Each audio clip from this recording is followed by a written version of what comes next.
The following podcast contains explicit language because, frankly, I am tired of editing out Sonia's swearing. She cannot help it. It's a constant problem, and I'm just tired of dealing with it. So you've been warned. Smith. Here it comes. Fuck you. This episode is brought to you by the Carillion Engineering Corporation and its new YT 1300 freighter. She may not look like much, but she's got it where it counts. Houston, flight is go. Mila, let's go.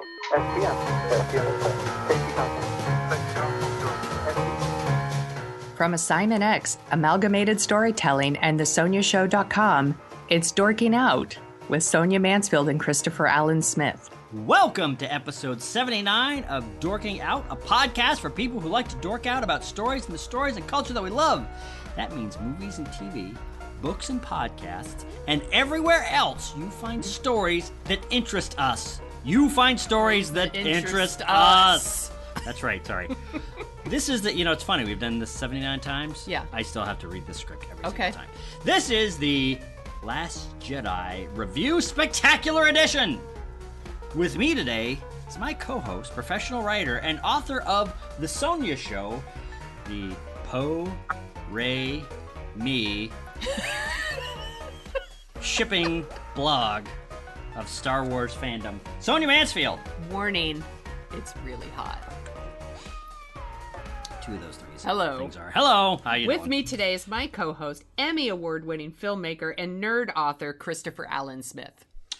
All right. If you are here, if you are a fan of any kind of this show, you know what we're talking about. Talking about. There is no preamble necessary, so we're just going to jump right to it. This is a review of Star Wars The Last Jedi. Joining us today is one-time Lucasfilm employee and videographer, cinematographer extraordinaire, Raymond Scott Daigle, because Lucasfilm. He worked at Lucasfilm. It was during the prequels, but he still worked at Lucasfilm. Sorry. Such a cheap shot. Such a nice introduction. I'll take it. Smith is such a gracious host. Oh, I've no. He is. He is the worst. We should mention we're going to talk about the movie spoiler-free for a little while, right? No. This is a warning. We're starting. We're going to start right with spoilers? Yeah. We're not going to start with spoilers, but it's kind of like we're not. This is going to be a spoiler-filled thing. I'm not sure you could really talk about this movie. Okay. Except well, in hot damn, you guys. We're going to get right into spoilers. We're just Consider yourself warned. This is a warning. If you haven't seen the movie yet, we know you're going to go see the movie. We know you've probably already seen the movie, so we're just going to have a conversation. All right. If you haven't seen the movie, press pause, go see the movie. We know you're going to go see the movie in the next week. Come back. And we will be here with you. And we will ruin it for you. And we will, and then you can disagree with us all you want. So no, this is spoilers from top to bottom. So yeah. Scott, you get to go first. You're a guest. That's right. Now let me set the stage for Scott here. Okay, yeah. Set the stage. Scott mentioned in some of our pre-release chats that he had a little bit of nerves about this one. And in our post-watching texts, he admitted that he might not have been fully on board, which is interesting because the fan reaction online seems to be very divided. It could be the usual people are mad on the internet kind of thing. I'm not sure. I have gone through a roller. Wait, what? People on the internet are mad. Believe it or not. Okay, well, that's news to me. I've gone on a roller coaster. Says no one. That's right. Says no one who's ever been on the internet. Indeed, yes. You've heard of Twitter, right? No. Anyway, so Scott, let's just cut to it. What did you think of Star Wars The Last Jedi? I think that Star Wars The Last Jedi is, if I had to give it a grade, I would give it a firm B-. I think that it is very beautiful to look at, but there are things about it that just aren't working for me, and I kind of have to come to the realization that these films just aren't for me anymore. They're not making these films for me, and it's kind of sad, but that's where we are. I'm just not connecting with the characters in a way that I feel is meaningful or that I want to. I Not even with characters from the original trilogy, seeing them again? I liked Carrie Fisher's performance. I liked sort of what they did with her, but the whole I'm flying through space and I can breathe in space was just a little too much. There are some wonderfully great magical Star Wars moments in this film, to be absolutely, there are some great moments, but there are too many moments that were just taking me out of the film that just brought it to a screeching halt, because my suspension of disbelief just couldn't be crossed. Okay. There are too many things that are happening in this film that had me rolling my eyes so hard. So to be clear, you're totally on board and believe in the Force, but not that maybe she could fly back to the ship or Using the Force. It just seemed a little too convenient. Okay. Just checking. All right. It was a great callback to Wrath of Khan, however, where, the rumors were, hey, Spock's going to die, and so they have him die in the first 5 minutes. And everyone's like, oh, well, that's okay, that's what that was. And then just to hit you with the emotional, later when he actually does die. It was an interesting way to go about it. But I'm sorry, I just don't like Poe Dameron. It's a character I just can't get behind. I think he's kind of dreamy. Well, he might look kind of dreamy, and I think Isaac is a great actor. I've seen him in some wonderful roles, but I just think he's trying too hard here. When the thing towards the end where BB-8 gets out of the ship and he runs over and he's rubbing his belly like he's a dog. I thought that was cute. Too much for me. Interesting. Okay. All right, Smith. And I think Flynn is just flat and boring. I'm sorry. I'm not interested in him. Why don't you go next? Okay. I think you already know what my first complaint will be. Well, what's your top line feeling for the movie? I like it. Okay. Now, what's your first complaint? It's too long. It is too long. The movie is correct. It is 2 hours, 2.5 hours, right? I believe Yep. Too long. That is ridiculous. It's 2.5 hours too long? It's 2.5 hours too long. No, it's like 30 minutes too long. It's too long. No, I'm sorry. It's not that's always my big complaint. I really like this movie a lot. I think there's a lot to like. I think there's some to love. But I did feel like it was too long and there were some things that could be trimmed. And I think, because so much of Force Awakens felt like Star Wars, I think the comparisons of this to Empire are going to happen. And this one had like a lot of stories going on. Mm-hmm. And that's why the movie, to me, felt really long, because there's all these stories going on and they have a lot to say. And I'm interested in what they have to say, because I think, I don't know, maybe we haven't really explored all those themes in Star Wars before. And I think that's really cool. Like, I didn't love it when they go to like the city with like the casino. Man, every single person I've talked to says, but I like it or but don't I'm like torn. it. And here's but what the casino planet. Yeah, like that casino planet's divisive. I just felt like maybe they could have cut it down a little bit. Like maybe they spent too much time there. But here's what I like about it. I like the idea of them saying like, hey, like people are making money off this fighting, making weapons for the good guys and the bad guys, and that there are people who profit off of war and stuff. And I get it. And that's awesome. And I like the stuff with like the kids and the idea that like the rebellion is the spark that starts the fire that burns down the First Order and all this stuff. And that's how it all ties in at the end and all that. So I feel like you need to go to that planet and lay that groundwork to get the ending you get. But right. I feel like you needed to edit it a little bit. And then you throw in like the Benicio del Toro doing his like Benicio del Toro thing. And I'm like, like they could have. Right. So much of the movie, so much of that storyline in particular felt like Benicio del Toro was the MacGuffin. Right. And I was like, I don't know. That's the part where I was like, they could have trimmed it and made the movie like just tighter for me. This is the thing I complain about all the time. Right. Yeah. But I love, love, love, love, love Mark Hamill in this movie. Yes. I love Mark Hamill in this movie. And I think he's like someone who really got shit on in the original trilogy as someone who wasn't as good of an actor as everyone else. Oh, definitely. And I think he's so good in this. Yeah.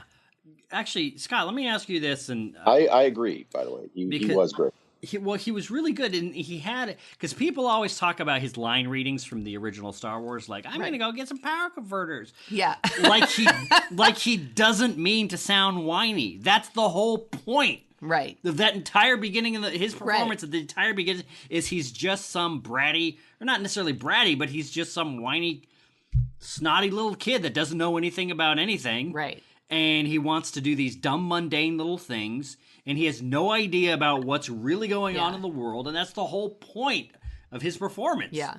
Anyway. I loved seeing him again. Yeah.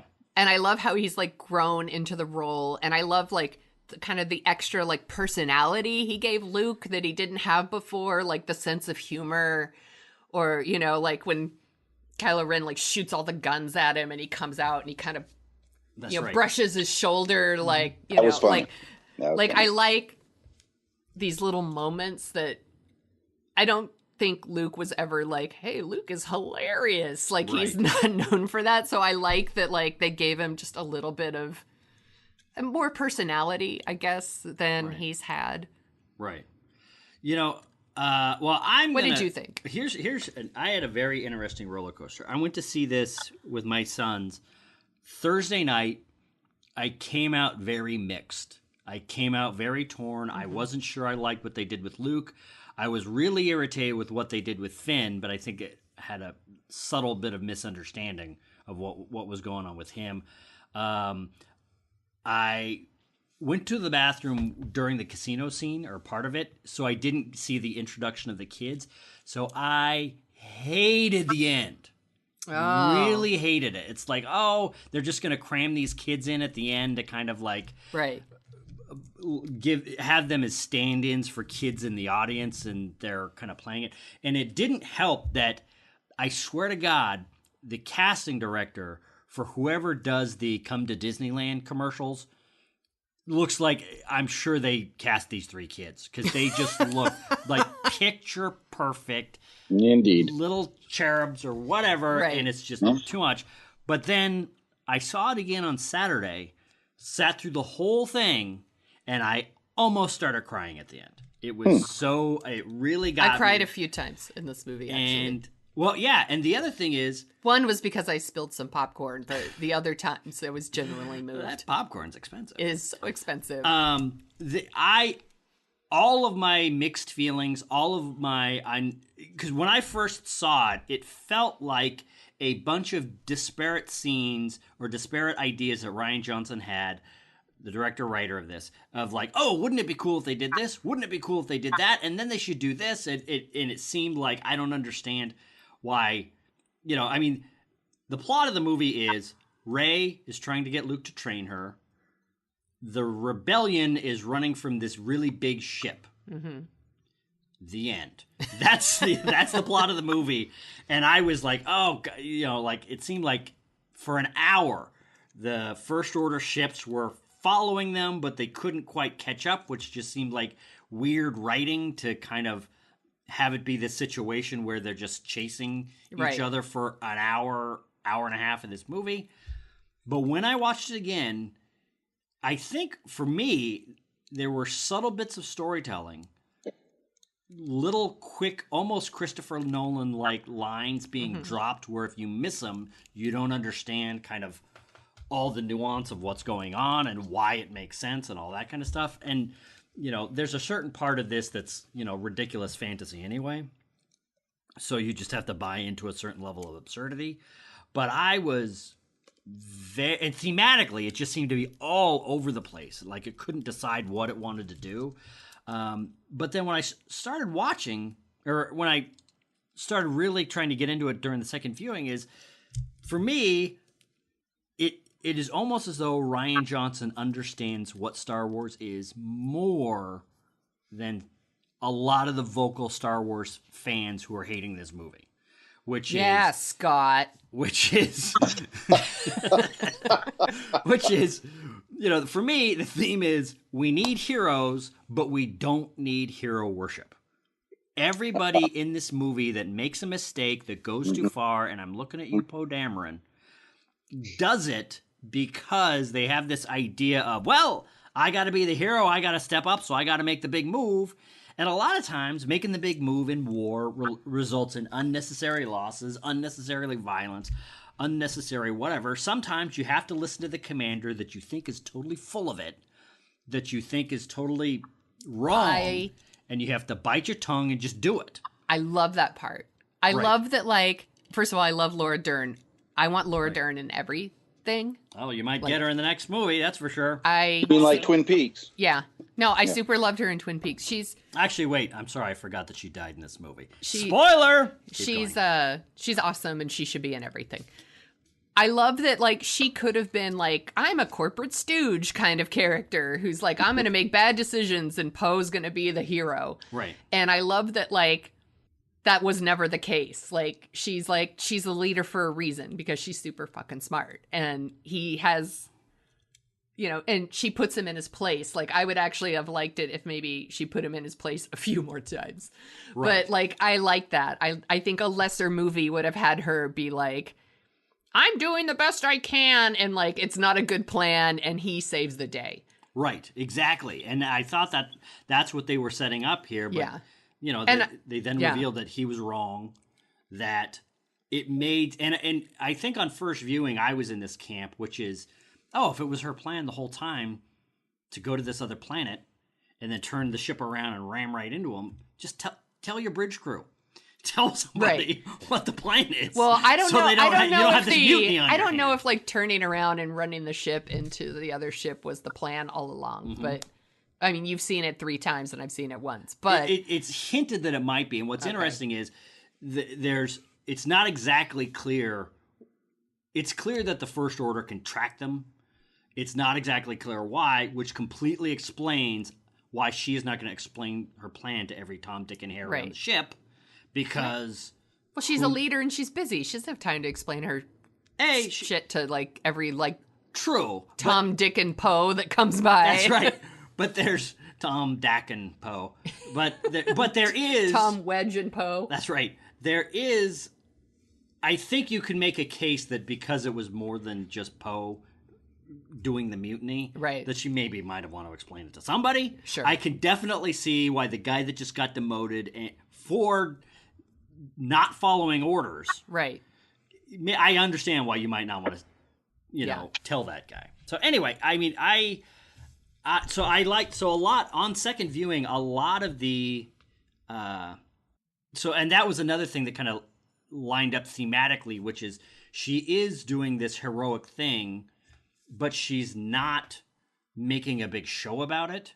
She's not, which is something that happens with Rose, which is something that happens with Finn, which is eventually is something that happens with Poe Dameron, which is they all do these heroics, but they're kind of on the down low, or they're quieter, or they're not showy. I mean, unlike that showboat Ray. Right. Show up and I'm going to move all the rocks. That's right. Look, everybody. That's right. So I really like I know the Force. That's right. And that's the other thing is Kylo, I really, really liked his character development in this movie, and I like the fact that you heard it here, everybody. He likes the dark side. That's right. You're rooting for the bad guy. Go ahead. Kylo, I think Kylo and Luke are both stepping back from the light side and the dark side, the Sith and the Jedi, and they're both starting from different points of view, starting to realize, you know what, this whole yin-yang, black, white, dark, light paradigm we've been living in might not be the best kind of thing. Maybe we do need to leave it all behind. Not leave heroism behind, in the case of Luke, not leave doing the right thing behind, but not getting so locked up into the minutia of all this. Because when Luke started explaining the failure of the Jedi, it was like, oh yeah. Like all the questions that Star Wars fans have been talking about for 30 years. Yeah. And throughout the prequels, it's like, oh, yeah. Which also validates all of Lucas's, I think, interesting and almost ignored work in the prequels, which is he's kind of talking about how the Jedi are arrogant, don't pay attention, get caught up in the politics and the minutia of the world around them and kind of forget themselves. And it leads to them being blind as Darth Sidious rises, Darth Vader is created. And which for me led to the most interesting part of this, which was the backstory of what happened with Luke, what happened with Kylo when they were trying to when Luke was trying to train Kylo as a Jedi and failing, and he has this moment of weakness that, from a certain point of view, and I'm kind of persuaded by this, he essentially he's the one that creates the evil Kylo Ren. Right. He's the one that pushes Kylo in his indecision of light and dark into the dark, and kind of started this whole problem with Kylo, which I thought, and then he bails out and says, "You know what? I can't be a Jedi trainer. I'm out." This is hard. It's kind of, which is kind of like by trying to stop the next Hitler, I've made the next Hitler a sure thing. Yeah. Maybe I shouldn't be doing this. I am out. Yeah. I gotta go somewhere. Where also, we should be We should be paying our teachers more. I think that's what it is. Being a teacher is really hard. That's right. Scott. Yes. What are your thoughts about all these different digressions and? Well, I will say one thing that I did want to say, that in terms of Luke being funny, I'm sorry, I loved the bit where he's having Rey meditate and he's kind of teasing her with the grass. Right. That was awesome. Right. And I understand the themes. I've only seen it one time. Mm-hmm. And I understand that, as someone who loves film, I understand that multiple viewings of a film deepen your understanding of the material, and it can lead you places you didn't quite expect to be. And I look forward to exploring all that as, when it comes out on video or whatever. I want to take my wife to see it. To see what she thinks, because she's not carrying the baggage of Star Wars that I do. Right. But there are just, for all the talk about we're going in new directions and let it all burn, and we're gonna go off in new directions. This, at the same time, I'm like, oh, okay, so Force Awakens is sort of a whole retread of A New Hope, and now here we are with Last Jedi, and we're getting entire set pieces lifted right out of Return of the Jedi, right out of The Empire Strikes Back. And I found that annoying watching it. It took me out of the film. I understood what he was trying to do. I understand that in order to give you the shock of what happens in the throne room with Kylo and Rey, and I don't even know why Snoke's a character at this point. He's not. But indeed, he's not anymore. And I'm like, well, now he's two characters. Actually, 4, because his hands got cut off too because of the way. Anyway, sorry, keep going. I was happy. I understand that he had to set all that up to sort of lead, but it just, to me, it felt so telegraphed that. Okay, yes, the whole. I mean, you're basically just the dialogue's there. Look, all your friends are dying. Yeah. And I felt like I could see this coming. I didn't quite expect it to be as brutal as it was. It was the whole audience like shut up for a second when it happened. That was beautiful. Which was nice. But it took me out of, it just didn't hit me the way that I wanted it to, because I was so caught up in, I've seen this before. I've seen it. And then when as soon as they got to those trenches on not the snow planet, but the salt planet. Yeah. Right. I just was taken. I was like, oh, geez, here we are. Yeah. Here we are at Empire Street. All right, we're redoing the Hoth battle scene. And by the way, did the Empire not learn the first time around that, they're trying to drag this giant gun. I'm like, couldn't you have landed just a little closer? You knew where the door was. Right. Right. You know, it's funny you're mentioning that they're like recreating the Hoth battle on the Salt Planet or whatever that planet is. That makes me think, is this the Empire Strikes Back in reverse? Right. Kind of, yeah, there you go. Kind of starts with Return of the Jedi and ends with Empire Strikes Back. I think it really does. I hear what you're saying, and I agree 100%. The first time I watched it, like that whole throne room sequence, even though there was a very fantastically cool moment in there that was very electrifying, it felt... The first time I saw it, I couldn't get Seth MacFarlane's critique of Star Wars dialogue out of my head, which is something, something, something dark side, something, something, something destiny or whatever. And I was like, oh, God, that's what it is. And then when I went back, or maybe I was just slow on the uptake the first time, it's like, yes, he's doing all these things, but he's echoing them for a very specific point. And almost, if I was less charitable to it and didn't kind of come to like it as much, I would almost say that this is kind of the Star Trek Into Darkness of the Star Wars series, which is... You're trying to make me not like the movie. Is that what it is? We are taking very famous moments from previous movies and flipping them around 180 degrees and doing new things with them, but not exactly new things with them. But I think the things that Rian Johnson did by flipping it around was very interesting and thematically lined up with the idea of don't be locked in the past. Don't feel like you have to go down a certain path because people before you in similar situations have gone down this path. Get yourself out of it, which I thought was kind of interesting. One of the big revelations is Rey's parents, right? Which is they are nobody special. Yeah. And Kylo, and what's interesting is what do you guys think about that? Does it like ruin the fan theory? Like, I know, like there's a million fan theories. I don't care. It might ruin all of them. I would love just like the to fact say, that it ruins them. I didn't pay any attention to the fan. I didn't care. Yeah. The Force. I was when they're like, yeah, your parents like sold you for booze money, basically, or whatever. Yeah. I was all, yes. Yeah. Like, that's what I was like, I don't want her to be like Luke's daughter or something. Like, right. You know, because, and Smith loves to talk about like how the Skywalkers are all just a bunch of mass murderers. Like, I want it. I'm not wrong. By removing her from like that bloodline. From that horrible bloodline.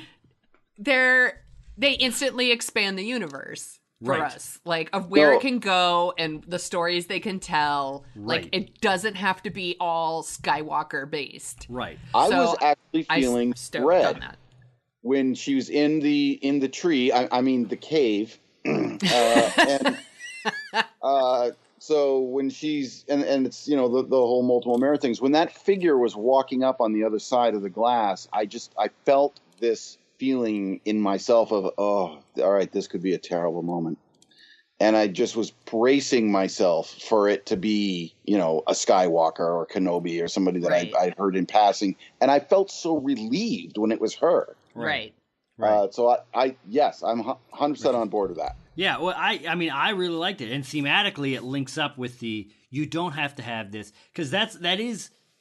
I understand why Lucas put those into the original trilogy and into the prequels, because he does this kind of deconstruction and reconstructions of classic myths, and the chosen one from the special bloodline, blah blah blah blah blah, is a big thing. But this is, I think that's one of the things I love about this movie is Rian Johnson kind of put it in the right context, which is, yes, it's a very interesting family. Yes, it's very important stuff going on because they're very powerful, but they're not the only game in town. Right. Important people who are not born to these families or born to these situations can still play their part in history. You don't have to have this. Yeah. It was you don't have to be special to be a hero. And, it takes away some of the in a kind of a Yoda-like way, this whole movie seems to be taking away a lot of the trappings of what people like about the heroism of Star Wars without taking away the hero and completely deconstructing the heroism of Star Wars. So it's kind of like, see past what you know, forget what you've learned. Yeah, that's what it, forget what you've learned, block all of the noise out, which is, the more I think about this, the more I talk about it, the more the message of this movie is very Yoda-like, which is one of the things, another spoiler, seeing Yoda and he kind of explains to Luke, get off this mopey planet.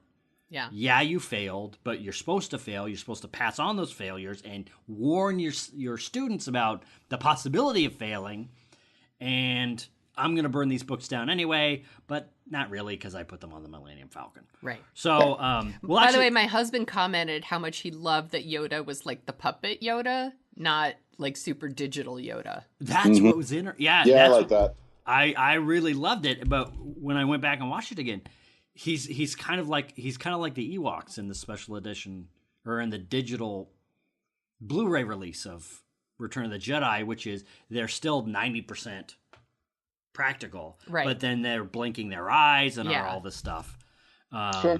which he did several times. Yeah. So I thought it was fantastic, and I'm 90% sure, Scott, you may know more about this than I do. They used the Empire Strikes Back Yoda puppet, that specific puppet, in this. I have no knowledge of that. Well, yeah. Well, I'm not reading that. I have no stuff, knowledge so of that. What I would like to know is why does Chewie keep getting younger in these movies? I love Chewie in this movie. I don't understand. I love Chewie too, but he just looks younger and younger and younger. He's got the curious case of Benjamin Button. He must. That's right. You don't know how Wookiees age. Or maybe he touched up his roots. He must have done something. Yeah, he's done something different to his hair. That's all. He has, because he keeps I just want to, can you just age the costume a little bit, please? You want him to be balding? Is that what it is? I just want a little, forward thinking. Poor Chewie's got like a receding hairline. Is there anything less? He showed like the Millennium Falcon's all painted, all like yellow, tricked out. He's going through like a midlife crisis. That's what you want. I'm down with that. Is there anything worse than a balding Wookiee? Anything put that image in your head of like a balding, patchy-haired Wookiee. Oh God, that just didn't we get that in the Star Wars Special Edition? Little lumpy. Oh, we probably did. We might have. I don't know. I only saw it once. I have. What do you guys think about Captain Phantasma? Phasma. They do not know what to do with that character. So she's the Darth Maul of the series, right? Like she looks really cool, and then she just kind of does nothing. Yeah. Well, no, I wouldn't say that, because Darth Maul had a fantastic 10 minutes of lightsaber fighting. Yeah, she didn't even get that. She has not had anything. By the way, this movie. and it appears like she's got armor that is bulletproof, and I'm like, can they all have that? I don't know. Maybe not. I mean, I don't know if that's like one of those, hey, why don't they make the plane out of the black box situation? But like, she's got this bulletproof armor, and I'm like, shouldn't they all have that? Right. Speaking of which, right. I mentioned this to you the other day, Chris, but so you've seen the movie 3 times now.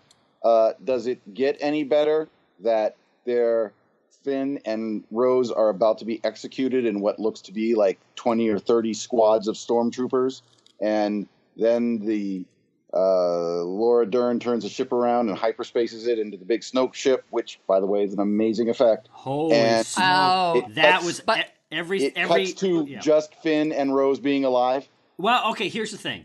I almost got up and walked out. I do want to say that effect was awesome, and in the theater, awesome. Because in the theater, you hear rustling or or whatever.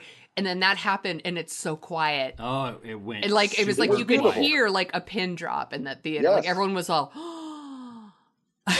It's and funny. Then they cut to Finn and Ray, or Finn and Rose, and I'm like, what? Well, hold on for a second. 2 things I want to say about that. One, that was the spectacular end of the Star Wars fireworks that we all know and love.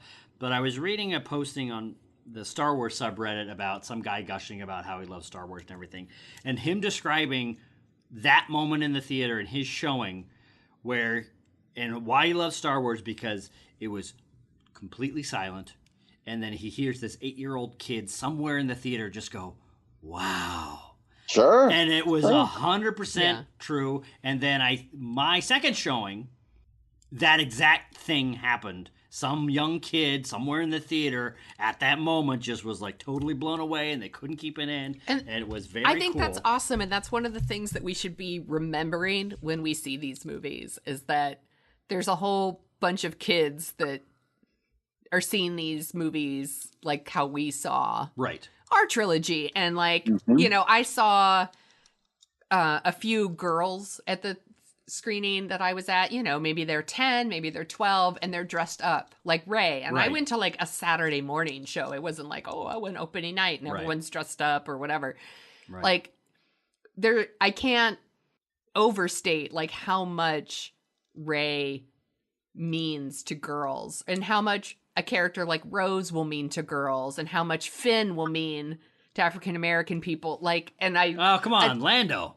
Well, we've had Lando the whole time. Yeah, well, you know, did you see there was like a video going around where it was like smooth Lando, where it's like, here's a supercut of like every woman who's not Princess Leia talking in the original trilogy, and it's like 30 seconds long, and it's all like, you know, many people died bringing us this information.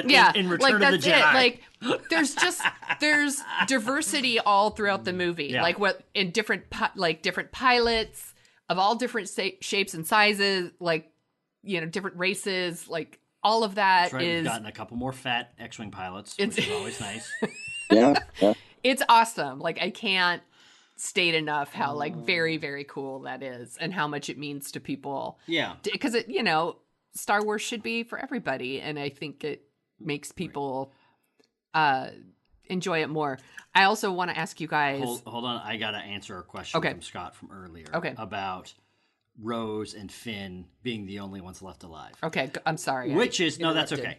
Which is also not true because Phasma and her team have been blown to the other side of the ship, and now they're walking dramatically back. Well, exactly. You know, six of them. What happened is she's got that fancy armor. So Laura Dern hyperspaces it into Snoke's ship. Everything blows up, and then when they come back to Rose and Finn, it's several moments after everybody's regained consciousness, and she has already been awake long enough to pick him up and start dragging him to a shuttle. So it's apparent to me that as soon as the ship warped into Snoke's ship, pandemonium broke loose. Stormtroopers ran for the hills. Everybody was freaking out and screaming and yelling and running. It was, we're about to kill these people, to, oh my God, we've got to save ourselves. I don't care about these people. They dropped the, you know, the electric axes or whatever they were going to do to behead them, and they're running for the hills. So the way it was cut communicates to me. I'm not buying that, but all right. Come on, they're not going to. After you saw what happened to that hangar, you're not going to. Couldn't handle the BB-8 gets in the ship, and no. No, wait, I love it. I'm sorry, I couldn't do it. I like that part. Wait, the BB-8 couldn't walk a Scout Walker? Come on. Come on! What do you mean? Come on! What is the come on? Okay. There? What is?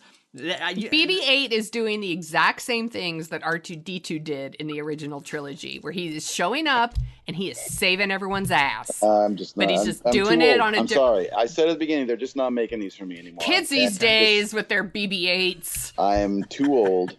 And their porgs. It's just not working for me anymore. All right. Wow. I heaved inside. I was like, oh man, I don't know. What did you think of the porgs? I think that's an important discussion. Yes, let's wrap this up with the great porg. Apparently, Smith tells me there's a really big debate going on of people who like the porgs. There's a big debate between two sets of people I couldn't care less about. Yeah. Let's talk about what's really important about this movie. What do you think of the porgs? I thought they were fine. I didn't have any problem with them at all. I think they're adorable. Yeah. I'm drinking out of my Alamo Draft House pint glass that's got a porg on it right now. It's adorable. It's something. I've got Porg stickers on my iPhone. All right. So, I guess... And I like the foxes, too, by the way. Yeah, that's actually something else I want to bring up. I'm sorry, we're going too long. No. Keep going. Well, I kind of wanted to pick your guys' brain about this, which was, there's a lot of stuff about... I haven't had a chance to, like, kind of formulate what I'm trying to get to when I talk about this, but there's a lot of stuff in the movie about, like, nature, like, helping them. So, like, Luke is, he drinks, like, that green gross milk or whatever, so there's that. But then there's, like, the people, like, the other, like, creatures on the island that are, like, taking care of him kind of and maintaining things. And then, like, there's those horse creatures on the casino island that, like, help them escape. And then, like, they're trapped in the cave, and there's the fox and the silver foxes, the ice foxes or whatever that, like, help them escape. 20th century foxes. The 20th century foxes. And, the 21st century foxes. The whole thing with, like, Chewbacca, like, not eating the porg and, like, the sad eye. Which like, he totally ate that porg. He ate I both think he of them. totally ate that porg, too. He just turned away. I think he's a vegan now. But give me a break. But I'm wondering, the only people that think wait a vegans minute. are superior Maybe that's why his coat looks so good. Other vegans. Yeah. What? Vegan. Because he's eating porgs? Yeah, you're probably right. Well, so I'm wondering, is there a theme in this movie about, like, that, like, nature is on, like, the good, like, on the light side of the force, that it's part of the force, that they're trying to help them? I just feel like it's not a coincidence that there's all this animal stuff. And I think way more animal stuff than there's been in any of the other Star Wars movies that I can think of. That is very true. Yeah. Also, I do want to mention that somebody said the word ass in this movie, which I think... Is there other swearing in any of the Star Wars? Where did they say? He said that's a big ass door. We better hope the big ass They door holds. used hell a lot in the other films. I remember as a young kid getting kind of a thrill repeating the hell dialogue from Star Wars and Empire. Okay. Well, I don't want to sidetrack back to swearing, but so maybe I don't know. I haven't read anything, so I don't know. Is show now, right? What? The new era on the Dorking Out show now, right? Yeah, we which can is swear. Yeah, which is Fuck yeah, we could swear. Which is insisting that we can swear for some reason. All right, now we're fucking 10 times better of a show and more illustrative in our. I'm just saying. Talking about stories. Clearly, we can say, clearly the listenership's going to go up because we're swearing. There's only one direction to go. All right, but I'm sorry. I don't mean to keep harping on this, but it just if you've got a Star Destroyer the size that Snoke has got, why couldn't they catch up to the transport? Why couldn't they? I thought you were going to say. I thought you were going to say that Snoke obviously has a really small penis. Oh well, yeah. He doesn't have a penis at all with the size of that Star Destroyer. And if you can track people through hyperspace, and everyone's like, "How can they do that?" And yet, I was surprised that now they can communicate through hyperspace with each other. What do you mean? They've always been able to communicate. I'm like, that's a key right there to how you can track people. Actually, that is true. Yeah. So, having watched this several times, I think they just use Google Maps. It's fine. There were two things. There were two things that still stuck out at me as things that irritated me. One was the whole we can shoot at them, but we can't really damage them. We can keep track of them, but we can't quite catch up with them mechanics of that chase, which because the First Order had plenty of fuel, they could have just hyperspace jumped another 200 kilometers or whatever right in front of the ship, and they would have been over. So yes, that was kind of irritating. As long as they were going to sublight, I don't understand why Snoke's ship didn't just do a hyperspace jump and pow, was right on top of them and took them out. That makes no sense. This might sound like a cop-out to say, but you just gotta roll with it. Sometimes you just have a plot hole you can't write your way around. I'm older now, and it's just. I agree. Let me ask you this. The other thing is, let me just ask you this question. Okay. Because here's a theme that I was seeing, and I'm wondering if there was a third part of this that I just missed. There was an interesting thing going on where early in the film, Cairo has the decision to make, am I going to shoot my mom? Right. And he hesitates, and then someone comes behind and does it for him. And as far as he's concerned, the deed is done. But no, she's alive. Jump forward, you've got Skywalker, you've got Luke on the island. It's like, I must destroy these books. But before he can do it, Yoda shows up and does it for him anyway. So now he thinks the books are gone. But wait, they're not. Right. They're on the Falcon. Is there a third thing that's happening maybe that I missed? Or is it just those two things, and are they connected at all? I don't know if they're connected. Yes, it's that being indecisive runs in the Skywalker There bloodline. you go. There it is. And if you just wait a second, someone else will make the decision for you. Well, exactly. That's the thing, because at first I thought, wow, that's kind of weird, because I heard online, oh, Luke put him on the Millennium Falcon. No, Luke did not put him on the Millennium Falcon, because as soon as that lightning bolt comes down, Luke starts freaking out and talking about, you're destroying the books. What's going on? So, is it possible that Rey just took them? So it's either Rey took them. I think Rey took them. I like to think Yoda took them, put them on there, and was just messing with Luke. I like to think the Porgs took them. Oh, my God. All right. The other thing is, those sweet, adorable, delicious Porgs. This was maybe a bridge too far for me, but tell me what you think of this, is those skim speeders. Yeah. I know that there is a significant part of the technology of Star Wars which is set up to be dramatic, i.e., no railings anywhere. Because people. Yeah, my husband people loves have to point fall that out, that it's like out of like a Super Mario game or something. Like, there's no railings. So sometimes you just have to or like the data transfer in Rogue One, where they can talk to ships in orbit, but for some reason they can't just email these files up to orbit, even though they can talk to them. But whatever, they have to. Your get to file is too big. The file's too big. We got to get up to this big. We have to get up to this big radar dish, because as we know, radar dishes and size of files correlate. They don't have Dropbox in a galaxy far, far away. But those skim speeders, where in order to control the speeder, you have to drop this monopod that drags on the ground. Like, I understand they are these crappy little speeders that were stripped for parts before the rebellion ended, and they've been stuck in here. My question is, what are those speeders supposed to do when they're working at 100% and they haven't been stripped for parts? It's a mining colony, right? I mean, that's the whole thing. They're supposed to drag, and that, which I also didn't understand. It's not much of a mining colony if everything's right out on there's a sea of it right there. Yeah, it's more like a sweeping colony. Yes, exactly. That's true. So I hated those. You got the guy in things. the trench who reaches out. You know, for those who haven't figured it out yet, he reaches out and then, it's salt. It's not snow. Yeah, thank you. We all got that. Because it was one of those things where... By the way, that guy's gross. Like, for doing that. I think he's that... like, oh, what is this? This is a scab. Like, he's that guy. I think I believe that is Gareth Edwards also. The director. I was told that as well. Rogue One. But, because it's one of those things in Star Wars where it looks unbelievably cool when these things are dragging on the ground. Yeah, these red lines it's amazing. Visually, it's amazing, but on a practical war-making sense, I'm not sure a more poorly designed vehicle could be built. I mean, don't people say that about the AT-ATs?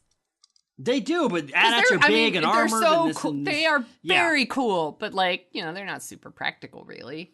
There's impractical, but I could see an AT-AT being somewhat practical under certain situations.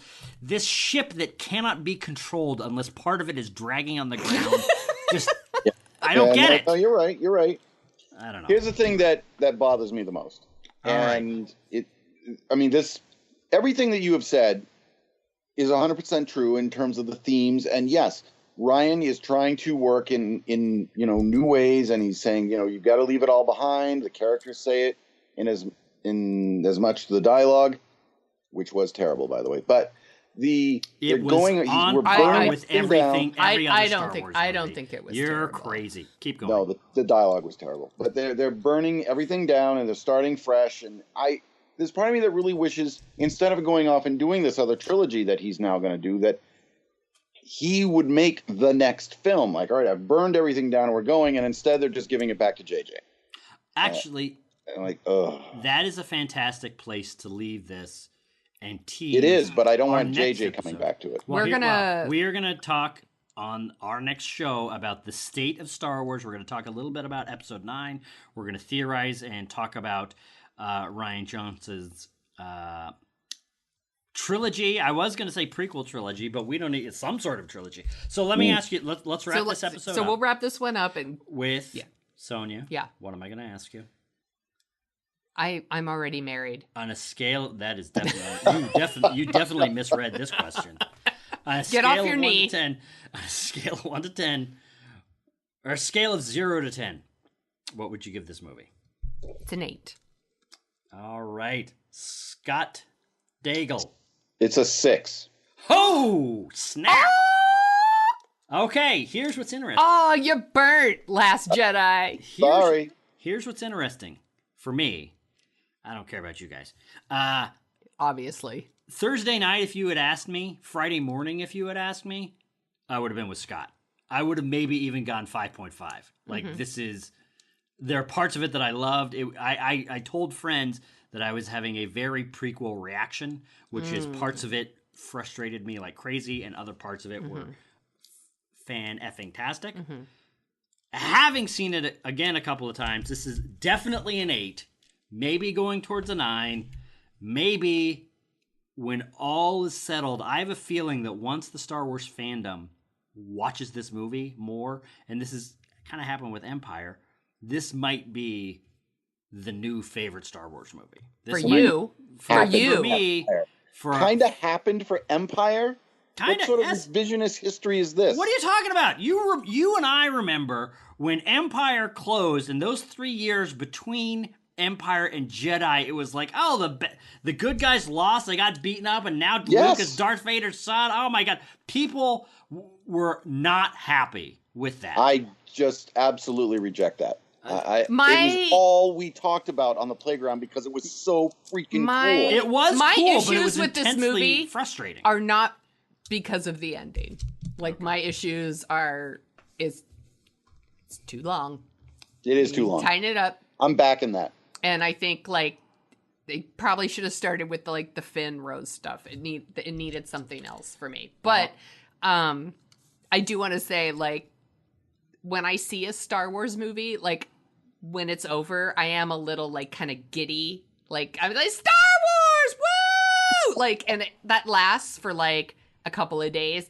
And then, like, a couple of days from now, I'll be like, oh, well, maybe I didn't really like the part where blank happened, or, blah, that sort of thing. Right. So I need to see it again, and I will see it again. But I'll see it again. For now, I still think, like, yeah, it's an 8. Like, yeah. I really enjoyed it. I had a really good time. I super loved seeing, like, Mark Hamill for Best Supporting Actor, please. I'm into it. Yeah, and, we were like, have to have I think Luke. Yeah, he's super wonderful in it.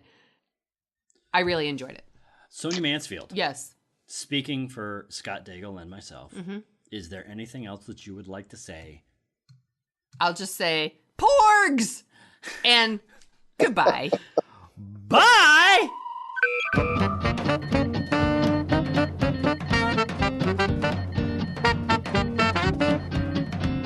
The Dorking Out Show is on Twitter at Dorking Out Show, where you can also find me at Jet Juergens and Sonia at The Sonia Show. And you can read all about my random adventures at my blog, thesoniashow.com, and track the slow, creeping process of Chris's novel and his other hijinks at jetjuergens.com. Yeah, you know what? Go right over there right now and see how much is going on jetjuergens.com. Anyway, it'll be fun.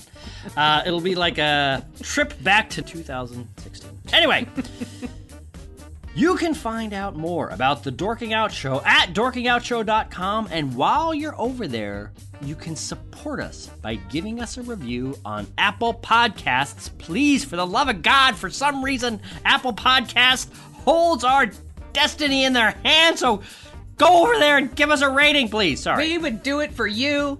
We have a handy link on our website. It'll whisk you right over there so you can gush your love all over us. This is disgusting. It's disgusting. Why did you write it like I think this, Sonia? you I wrote it didn't like write that. it like this. I don't like this. We would gush love all over you and your podcast. Yeah, we would do that. Anyway, point Gushing. is, I think we might be re-recording this here in a moment. Gushing. Jesus. What kind of podcast are you turning this into? One that people will listen to.